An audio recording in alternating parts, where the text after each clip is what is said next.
Okay, so I'm getting ready to have the whole transmission assembly put back together. I'm going to be putting it in a special part that I found somebody manufactured. It really helps putting these transmissions together because for whatever reason on these YZ250 transmissions since '99, these pins they're in here permanently. You can't move them. There's no playing them. Normally on a transmission you'd be able to just take the main shaft and the counter shaft, just drop them into their bearings in the case half, and then you could take the pins and put them in along with the shift drum, and then the forks you can move them around so you can put stuff in piece by piece and you can slide the fork up and down on the pin. This one, it has to be a whole assembly in place in order to do that. And I've seen a couple of videos on how to do it. Some people just put the entire assembly together in one hand and hold it in and hope it drops in the case half. This definitely can work, but it seems really difficult to me. And I tried doing it and it really was. I could put everything together and as it should be, but dropping in the case half so everything drops in its bearing is another story. There's also another way I saw of doing that, but I found the video using this piece first, but the other way actually seems like it would probably work if I tried it, so you could save yourself about 40 bucks. But anyways, you basically drop these in together as an assembly, and then you put the shift forks in off to the side, and there's a way you can rotate it so everything drops into place at once. So with the transmission, like I said previously, I sent this off when I got my crank rebuilt, and I also requested a transmission inspection, and they recommended that we replace the first and the third gear on the counter shaft.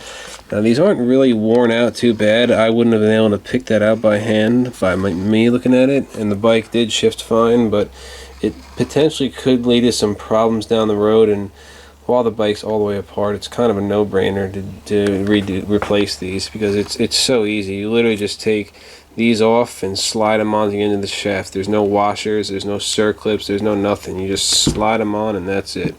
So I'm going to take these off and put the new ones on. And I can probably do this with the camera on. And just take note of the way that came off, that orientation. So I'm going to open up, put my third gear wheel on, and notice how it has the actual place for the shift fork to grip into. So you just slide that on until it lines up with the shaft. Did have to put the camera down for a second to get it to go, but I finally did. And then I'll just take, this is the one that's bad, it's got the paint marker on it. I'll just take this one, and you see this, it has these three little things that it's gonna latch into on there. So again, you just take it, slide it on the end of the shaft, and that's basically it. Gonna start putting everything together in the bottom end.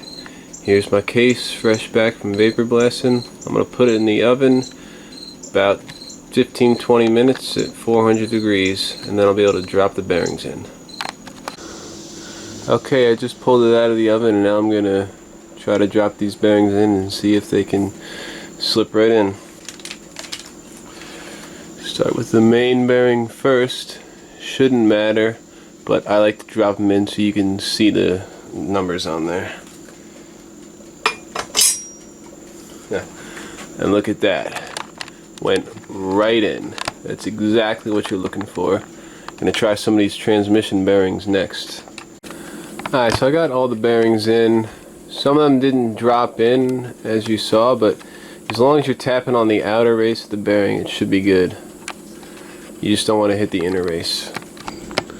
Alright, now I'm going to put the retainer clips in. They definitely need some Loctite, so just going to put them in on here and screw it in. I don't really have a torque wrench for this. I just use my impact drill with some Loctite, and as soon as you hear it click, let it go, because it's steel going into aluminum, and the last thing you want to do is strip it out. Alright, so I got all the bearings in. Just had a little bit of confusion on exactly what went where, but it's all good, they're in now. So just got all the retainers tightened down. I put Loctite on everything. So now I'm gonna get ready to drop the crankshaft in, and basically what I'm gonna do is take a heat gun and just heat this inner race up And I'm pulling it out of the freezer. It should just drop right in. Alright, so you want to heat this inner race of the bearing to about 130. Alright. I got it about 130 right now, so I'm going to drop that crankshaft in. Tomac was 4th overall in qualifying last week in his return to Pro Motocross. Now remember, this is the right side case, so you're going to want the side that's got the Woodruff key to face out towards you. And a cool story, finally making it official. Yamaha and Tomac and just like that, there's your crankshaft. Supercross and Motocross NMS SMX in 2025. So here comes the pretty crucial part. Like I mentioned before, these pins don't slide out. So the simplest way to do this, instead of trying to do it all at once, is to put the shafts in first together so they mesh. Then you want to take your shift forks and put them all, see how they're just hanging off to the edge and out of the way, so I can slide the shift drum in there. Now I'm going to slide the shift drum in there and try to drop these pins into the groove, these into the groove, and then these pins into the case. And as you can see, if you look at this picture I got right here, you got R and L on the counter shaft right there, and you got this C shift fork on your main shaft. That's what the clutch goes on to. So I got everything all lined up. I got C there, I got R and L, and I'm going to try to get this shift drum in and see what happens. So you got to get that to go all the way down.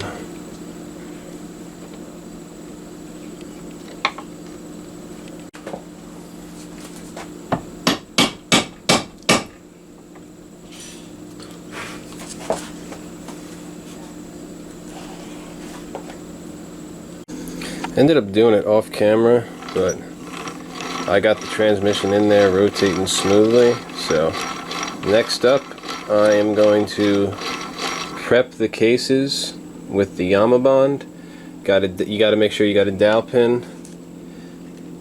Put this little O-ring in there. The friggin' knucklehead that had this before me put silicone in there, so I had a heck of a time scraping that out.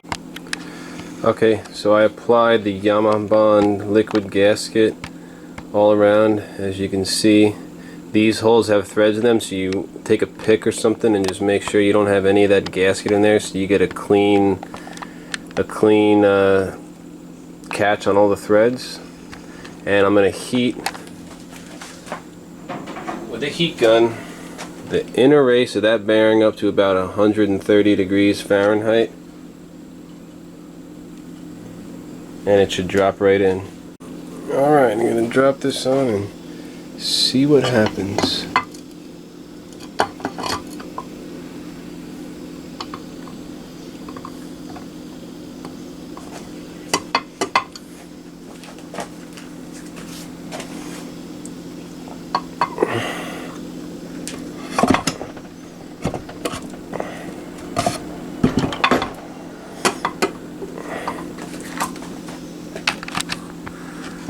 Okay, so I got the cases pretty much all mounted together.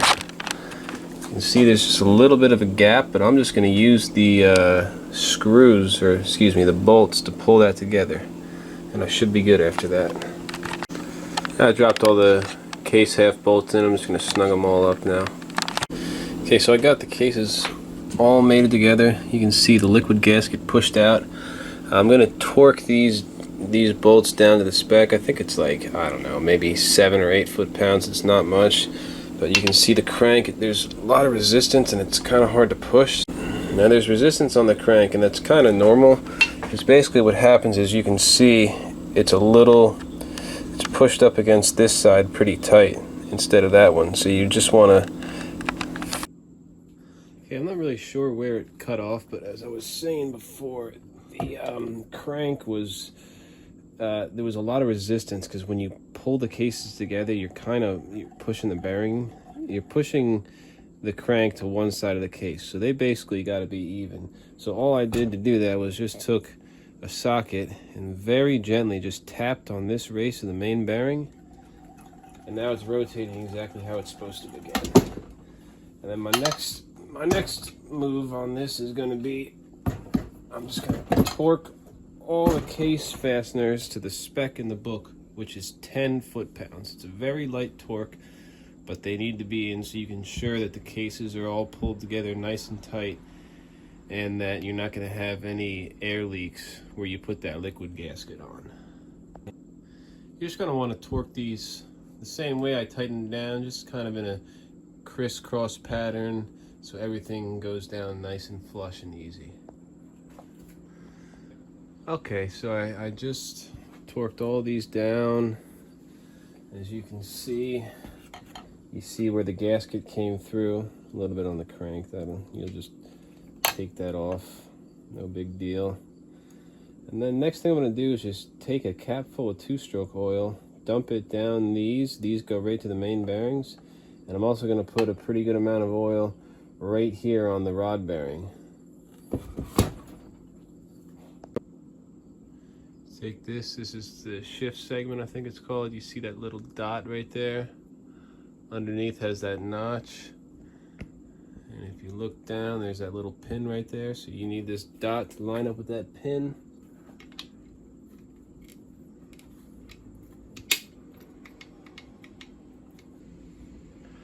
Okay, so right here, you're gonna take this whole piece right here. This side faces towards the case. You want to put this washer on the back side. Don't forget that. Otherwise, something's going to be off with it, and you're going to wonder why. So, anyways, let me just get that propped up. Take that spring off for now. It's not totally necessary, so you can just go like that, so you know you won't forget it. Just get that bolt started, then you can take your spring, hook it on, bring it up to this post right here. I'll use a little flat blade or something to assist me with that.